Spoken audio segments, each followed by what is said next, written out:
Hello, it's Miss E. So as you can see, I'm on a roll, right? I figure I want to get these done and as quickly as possible while I'm motivated to do them because I have found sometimes this can be challenging just to sit and do, right? So I'm making sure I'm doing as much as I'm motivated to do right now. So if you've been following along, you learned about how I got started. You learn where I got started and how it expanded to different locations. You found out about why I chose the packaging that I do for the different sizes of the breads. You found out how I got started shipping, right?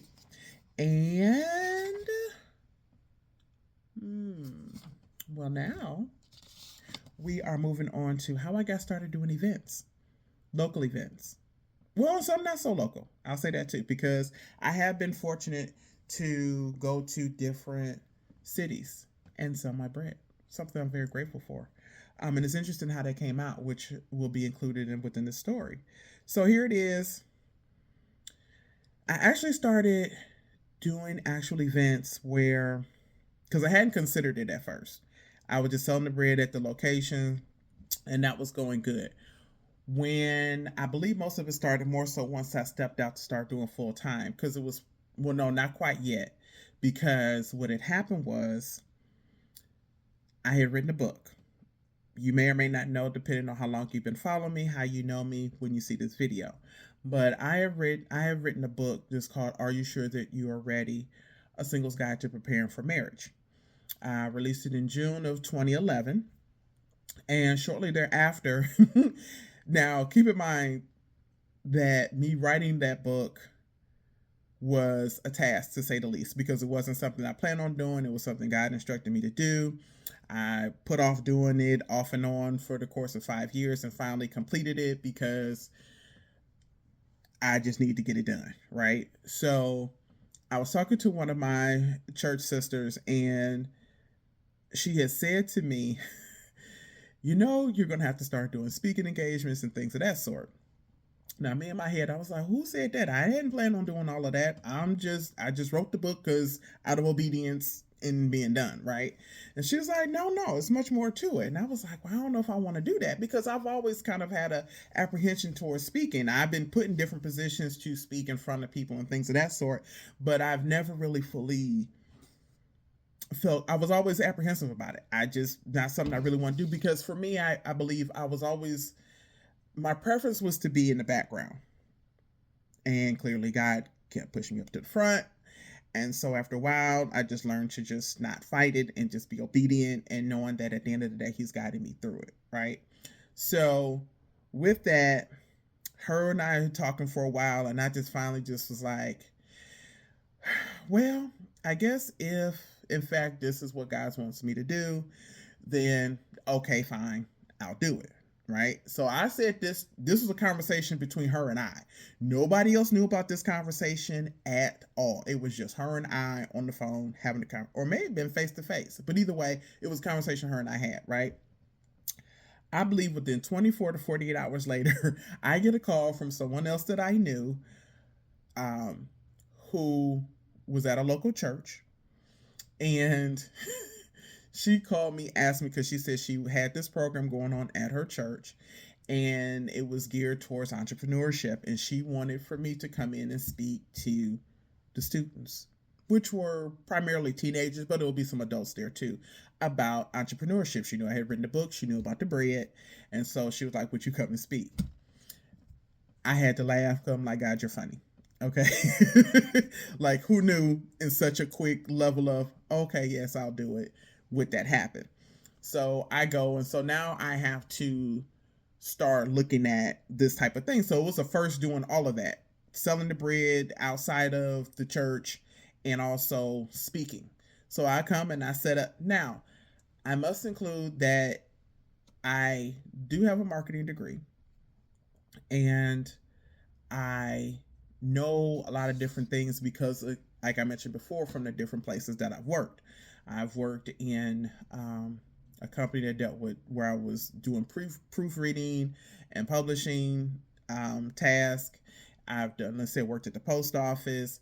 I worked at an accounting firm, which was how I learned to pretty much set a lot of the things up that I have as far as structure wise and do's and don'ts when it comes to the IRS taxes and things and all this different kind of stuff. So this has been experience from different levels that all play a part in what I do. So I go and I, get a tablecloth and I try to get all these things to set up. And over the years, my setup has changed and adjusted um, as I just learn more about what works, what's appealing, what's easy to move about for myself, quick setup and tear down basically so that I can, go as quickly, just as quickly, if not more, when it's time to go from when I set up. Because I like quick setup and quick tear down so I can go. So that began. So I had done some fashion shows and some local craft shows, things of that sort. One show in particular, it was more like a networking, multifaceted vendor show event. And I remember meeting a woman, her name is Lena. She's another entrepreneur. She was sitting behind me. So her and I got to talking.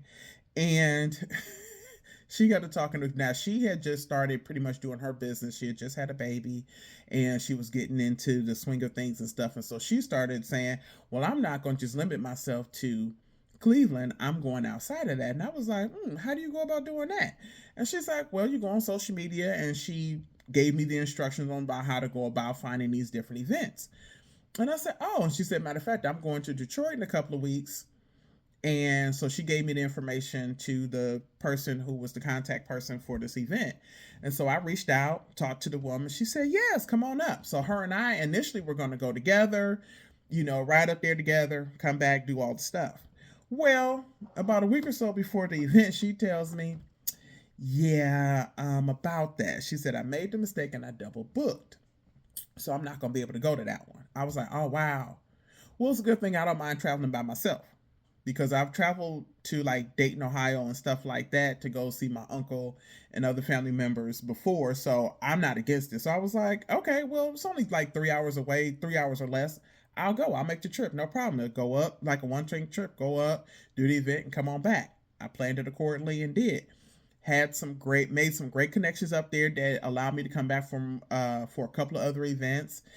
Partnered with another woman who helped act as a almost kind of like a public relations slash publicist type of thing because she was connecting me with different things for my book and which gave me a couple of speaking events up there as well that allowed me to also sell my bread. I remember I did a speaking engagement for Mother's Day one time. I was asked to be a speaker for that.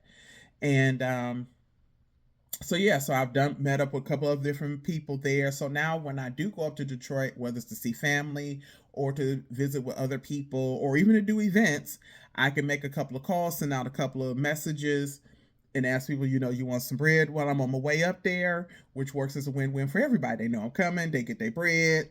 Hey, it's a good time for everybody.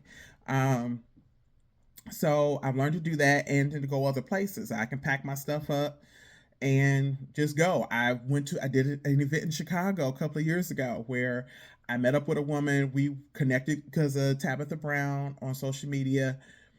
She has a cake business. Her name is Keisha. That's a cake. And she has a double butter pound cake. Oh my gosh, her cakes are delicious. Okay. So go follow her on Instagram. That's a cake. So she has a shop now, also. So but she didn't at the time. But here was the thing: when I saw her videos and stuff, I didn't pay attention to where she was. I just knew she had this. I was like, "Oh my gosh, we got to connect!" And so she was doing when she noted that she was doing curbside pickup. I was like, "Oh my gosh, okay, yes." I looked and saw she was in Chicago. I was like, "What? Are you serious?" I'm like, "I'm thinking you somewhere around Ohio, but you in a whole nother state." I said, "But nonetheless, one of my good friends slash brother made a trip to Chicago for the auto show. I said, listen, I'm gonna need you because by this time Keisha and I are talking on a regular basis and stuff like we were talking about trying to connect to do something, whether it's here or there, or whatever, so that we can try each other's product. So, um, and even to do an event together. So I told him, I was like, listen, where are you in Chicago? And so I asked him, so I was like, let me see where she is and maybe you two can connect so you can get some cake and bring it home because he had driven there that day. So I was like, so I connected the two of them. They were able to connect. They did a little video and everything because he had gotten where she has first started doing the deep fried pound cake. Oh my gosh, and it's an experience, especially when you get it fresh out. Oh my gosh, I'm just saying. But so while she was when she did that, I said, "Listen, we for sure got to get together now." And so I was like, "Hey, we need to do a pop up." So she was like, "Let me know. I can work out something here if you want to come here first." I'm like, "Okay, cool." Well, it just so happens one of my organizing clients that used to live here, that's originally from Chicago, she had moved back to Chicago, and she called me because she wanted my help to get some spaces together in her house. I said, "Okay, cool." I said, "When you talking?" So she told me when, and I said, "Ooh, let me see if I can maximize this trip." So what did I do? I called Keisha. I said, "Hey, I'm gonna be there this week. You think we could do something while I'm there and we just go ahead and make it happen?" She was like, "I think so." Okay, cool. So I tell my client, I'm like, "Okay, this is what I'm gonna do. I'm gonna come. I'm gonna take care of you first. Go do that, and then I can go back home." So I ended up coming in on a Monday night. Tuesday was all day at her house getting her together because she actually fronted the airplane ticket for me to go for that. I had shipped some bread there, most of it, and then I brought some more with me um, on the plane. And then we had to pop up on Wednesday, one of the spots she had picked up, and we sold the bread. It was a great collaboration thing. Like I said, didn't know this woman really from anywhere aside from Tabitha Brown and us just encouraging each other on our journeys and stuff. We ended up really connecting, having a great time, which I appreciate. And she's looking to come here into Ohio sometime soon so we can do something. But with her now having this shop open, I don't know. I just might have to go back out there and do something. Either way, it's fine, but it works. But all to say, doing these events, whether it's here in Northeast Ohio, I've gone as far as Mentor on one end and have gone as far out as Lorain County Community College because I partnered with this group called Hometown Vendors LLC.